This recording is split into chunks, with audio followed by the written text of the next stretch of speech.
O Q, sorry DE समांतर O Q. तो यहां पर देखिए डीई लिखा हुआ है, डीई लिखा हुआ है और यहां पर ओ क्यू लिखा हुआ है, ठीक है। यानी कि एक और त्रिभुज हमको मिल रहा है, तो हम लिखेंगे त्रिभुज पीओक्यू में, पीओक्यू में, और जो समांतर दिया हुआ है उसको लिख देंगे, यानी कि डीई समांतर ओ क्यू। देखिएगा डीई समांतर। अब यहां पर देखिएगा जब भुजाएं समांतर होती है, मतलब रेखाएं समांतर होती है, तब भुजा समानुपाती होता है। यानी कि हम लिख सकते हैं, क्या लिख सकते हैं, पीई बटा में ई क्यू, पीई बटा ई क्यू बराबर क्या लिख सकते हैं, पी डी बटा में डी ओ, ठीक है, पी डी बटा डी ओ। देखिए पी डी बटा में डी, इसको हम लोग लिखेंगे समीकरण पुनः।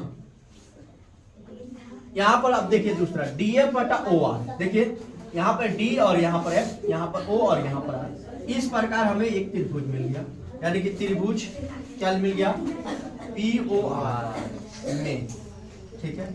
जो समांतर है उसको लिख दीजिए, कुछ नहीं करना है, जो समांतर है उसको लिख दीजिए। अच्छा, जैसे ही समांतर लिखिएगा तो भुजाएं समानुपाती, इसका मतलब आप क्या लिखेंगे, आप लिखेंगे पी एफ बटा एफ आर बराबर, उसके बाद लिखेंगे पी डी बटा, उसके बाद लिखेंगे आप डी, इसको लिखेंगे समीकरण 2। अब ध्यान दीजिएगा यहां पर लिख रहे हैं अब समीकरण 1 तथा 2 से, समीकरण 1 तथा 2 से। अब समीकरण 1 और 2 से देखिए, समीकरण 1 में देखिएगा P D D O, P D D O, इसको नहीं लेंगे, ये हट जाएगा। अब बच गया क्या हमारे पास, पीई बटा ई क्यू अब बराबर पी एफ बटा एफ आर, पी एफ बटा एफ आर, ये बच गया। अब आप ध्यान से देखिए कि पीई यहां है और ई क्यू यहां है, दिख रहा है। फिर उसके बाद पी एफ यहां है और एफ आर यहां है। जब भुजाएं समानुपाती है तो रेखाएं समांतर होंगी कि नहीं, यानी कि ई एफ समांतर क्या हो जाएगा, यानी कि इस बड़े त्रिभुज में क्या हो जाएगा, ई एफ समांतर क्यू।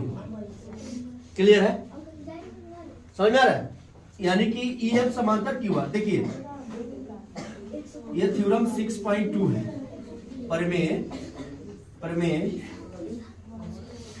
प्रमेय 6.2, ठीक है। उसके अकॉर्डिंग ये देखिए भुजाएं समानुपाती तो रेखा, नोट डाउन कर लीजिए।